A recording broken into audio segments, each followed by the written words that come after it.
हर किसी की एक सपनों की दुनिया होती है दोस्तों और उसको पूरा करने के लिए वो पूरा लाइफ भर गंवा देता है। लेकिन अगर आपको वही ड्रीम्स पहले से पता हो तो आप उनके लिए प्रिपरेशन कर सकोगे और दोस्तों एक झटके में उनको निकाल दोगे। तो उसी लिए दोस्तों आज आपको मैं बताने आया हूँ कि नीट एग्ज़ाम क्या होता है, क्योंकि कई सारे स्टूडेंट ऐसे होते हैं जिनको दोस्तों समय गंवा जाने के बाद पता चलता है कि हाँ यार, ये एग्ज़ाम तो मैं भी क्रैक कर सकता था या इस चीज़ में मेरा भविष्य हो सकता था। और उसके बाद में दोस्तों आपकी लाइफ़स्टाइल चेंज हो सकती है अगर आपको ये चीज़ें पहले पता होती है। तो आज के इस वीडियो का हमारा मकसद यही है कि ड्रीम्स तो आपके हो और पूरा करने का मकसद हमारा हो। सबसे पहले मैं बता दूं कि इस वीडियो के अंतर्गत आप सभी लोगों को पता चलेगा कि नीट एग्ज़ाम क्या होता है, इसकी क्या योग्यता होती है, इसकी क्या एग्ज़ाम पैटर्न होता है, साथ इसकी क्वालिफिकेशन क्या होती है, एज लिमिट इसके अंतर्गत क्या मांगी जाएगी, आप कितने अटेम्प्ट इसको दे पाओगे, इसके पूरे सिलेबस की चर्चा की जाएगी, साथ ही इसका एग्ज़ाम पैटर्न क्या रहने वाला है और कौन सी लैंग्वेज के अंतर्गत आप ये एग्ज़ाम कर पाओगे। नीट एग्ज़ाम के अंतर्गत दोस्तों आपको पता होना चाहिए कि ये एग्ज़ाम के अंतर्गत आपको दोस्तों क्वालिफ़िकेशन किस आधार पर करनी होगी। और दोस्तों जब आप सपनों की दुनिया में उतर ही गए हो तो पूरा गोता लगाना ज़रूरी है। बीच मझधार के अंतर्गत आपको नहीं रहना है दोस्तों। हालाँकि दोस्तों हमारे कोटा के अंतर्गत बहुत ही बुरी सूचना ऐसे आ रही है कि इस एग्ज़ाम को देखकर थोड़ा-सा नर्वस लोग हो जाते हैं। और दोस्तों इस बार तो 6 से 7 लोग आत्महत्या भी कर चुके हैं। तो ऐसा आप लोगों को नहीं करना। पूरा स्ट्रेस के अंतर्गत भी नहीं जाना। हाँ, थोड़ा-सा डीपली पढ़ाई करनी होगी, क्योंकि ऐसा कोई सा भी एग्ज़ाम नहीं है कि बिना एग्ज़ाम या बिना पढ़े आप उसको पास कर दोगे। तो थोड़ा-सा पढ़ना ज़रूरी है दोस्तों, किसी भी एग्ज़ाम के अंतर्गत हो। तो चलिए दोस्तों स्टार्ट करते हैं हम आपको पहले से।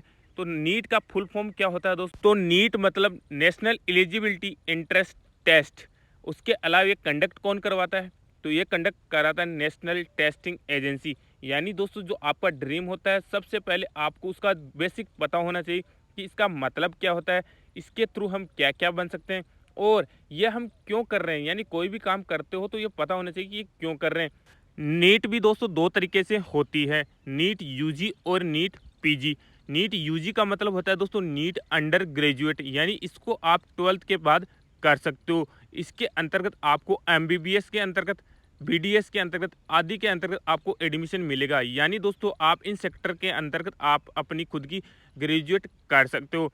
उसके बाद में अगर आप पीजी करना चाहते हो यानी पोस्ट ग्रेजुएट, तो पोस्ट ग्रेजुएट आप दोस्तों एमडी के अंतर्गत कर सकते हो और एमएस के अंतर्गत कर सकते हो। अगर आप कभी डॉक्टर के पास गए हो तो उनके सामने लिखा हुआ होगा एमबीबीएस डॉक्टर या एमडी डॉक्टर या ऐसा कुछ लिखा होता है। तो दोस्तों यही इनका मतलब होता है। यानी दोस्तों नीट यूजी और नीट पीजी ये आप पे डिपेंड करता है कि आप इनमें से करना क्या चाहते हैं।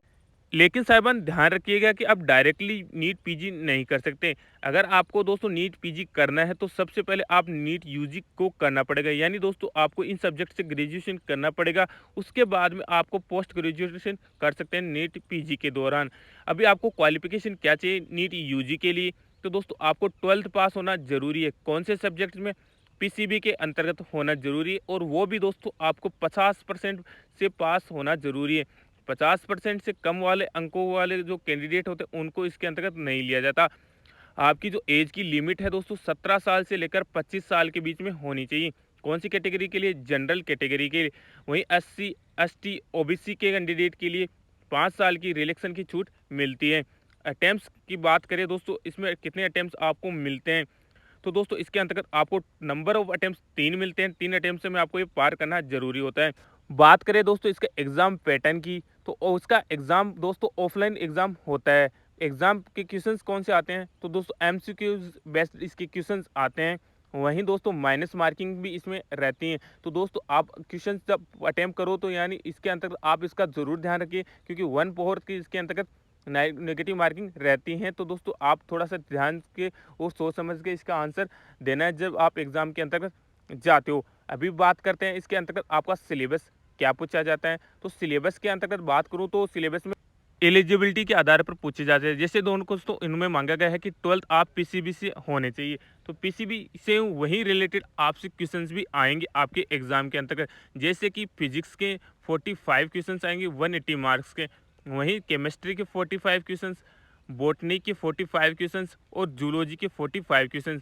सारे नंबर ऑफ क्वेश्चंस मिलाकर 180 क्वेश्चंस आते हैं दोस्तों और 180 ईच मार्क्स होते हैं। आपको टाइमिंग का बता दूँ तो 3 घंटे आपको इसके अंतर्गत दिए जाते हैं पेपर को पूरा करने के लिए। इसके अलावा नंबर ऑफ क्वेश्चंस कितने होंगे दोस्तों? तो नंबर ऑफ क्वेश्चन 720 हो गए हैं। अभी बात करते हैं इसके अंतर्गत आपकी लैंग्वेज कौन-सी है, यानी आप कौन-कौन सी लैंग्वेज में इसका एग्ज़ाम दे सकते हैं। तो इसके अंतर्गत आप Hindi, English, Bengali, Gujarati, Asami, Telugu in language के अंतर्गत दोस्तों आप अपना पेपर दे सकते हैं। बेशर्त आपको ये लैंग्वेज आनी चाहिए। यानी दोस्तों अलग-अलग कैटेगरी वाइज़ जहाँ से भी आप बिलॉन्ग करते हो वो आप इन भाषाओं के अंतर्गत आप दोस्तों एग्ज़ाम दे सकते हो। सबसे ज़्यादा एग्ज़ाम की बात करें कि कौन-सी भाषा में दिया जाता है, तो दोस्तों हिंदी और इंग्लिश के अंतर्गत सबसे ज़्यादा एग्ज़ाम दिए जाते हैं। इसके अलावा दोस्तों आपको ऑनलाइन अप्लाई कैसे करना है वो बता देता हूँ। तो दोस्तों इसके अंतर्गत सिंपल आपको दोस्तों इसकी ऑफिशियल साइट के ऊपर चले जाना है और आवेदन कर देना है। वैसे खर्च की बात करें कि इसके अंतर्गत आपका खर्च कितना बैठ जाता है, तो दोस्तों इसके अंतर्गत आपकी प्राइवेट से अगर आप करोगे तो नीट का प्राइवेट करने में दोस्तों आपका थोड़ा सा खर्च ज़्यादा बैठ जाएगा। क्योंकि बात करें दोस्तों आजकल कंपटीशन भी बहुत ज़्यादा है, इसलिए आपको तैयारी करने के लिए अच्छी दोस्तों संस्थान में जाना होगा, ताकि दोस्तों आपका फर्स्ट अटैम्प्ट में क्लियर नीट का एग्ज़ाम हो जाए। दूसरा तीसरा अटैम्प्ट आपको देखना ही नहीं है। इसके अलावा दोस्तों आपको ज़्यादा खर्च वहाँ रहने का और दोस्तों हॉस्टल खर्च हो जाता है। बाकी अगर आप संस्थान से डायरेक्टली रहकर घर से करोगे तो कोई ज़्यादा खर्च नहीं आएगा।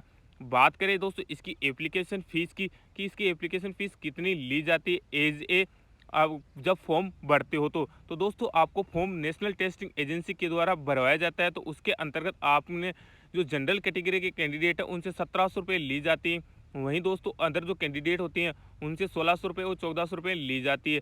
तो आपकी दोस्तों कैटेगरी के ऊपर डिपेंड रहता है कि आप कौन सी कैटेगरी के अंतर्गत आते हो। नेक्स्ट है दोस्तों शेड्यूल के मुताबिक भी होता है कई बार कि हाँ थोड़ी सी कम ज़्यादा भी ये हो सकती है। अभी बात करते हैं दोस्तों इसके नीट के फ़ायदे क्या हैं और आपको क्या क्या इसमें बेनिफिट मिलते हैं। तो दोस्तों नीट में अच्छे नंबर लाने के बाद में दोस्तों आपको क्या मिलता है, मेडिकल फील्ड की परीक्षा होती है और इसमें अच्छा नंबर लाने के बाद आपको दोस्तों सरकारी कॉलेज मिल जाते हैं। जैसे सरकारी कॉलेज के अंतर्गत आप दाखिला लोगे तो दोस्तों उसके बाद में आपको जो कोर्स करवाए जाते हैं, जैसे एमडी का हो गया, एमबीबीएस का हो गया, ये सारे कोर्स करने के बाद दोस्तों आप इस फील्ड के अंतर्गत एक अच्छे डॉक्टर बन जाते हैं।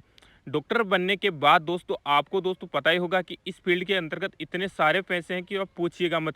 आप विदेशों के अंतर्गत भी जा सकते हैं और दोस्तों इंडिया में भी रह सकते हैं, जैसे एम्स हो गया, और इंडिया के अंतर्गत तो इन चीज़ों के अंतर्गत बहुत सारे पैसे, और आप प्राइवेट हॉस्पिटल के अंतर्गत भी जाके या खुद का हॉस्पिटल भी खोल के इतने पैसे कमा सकते हो। और अगर आप विदेश के अंतर्गत जाना चाहते हैं तो पूछेगा भी मत, क्योंकि दोस्तों अभी हाल फिलहाल में आपको पता होगा यूक्रेन और भी सारे देशों के अंतर्गत भारतीय डॉक्टरों की सबसे ज़्यादा तादाद में जो मांगे वो रहती हैं, क्योंकि उनके पास उतने डॉक्टर अवेलेबल नहीं हैं। तो बताइएगा ज़रूर कि कैसा लगा वीडियो। जय हिंद, जय भारत।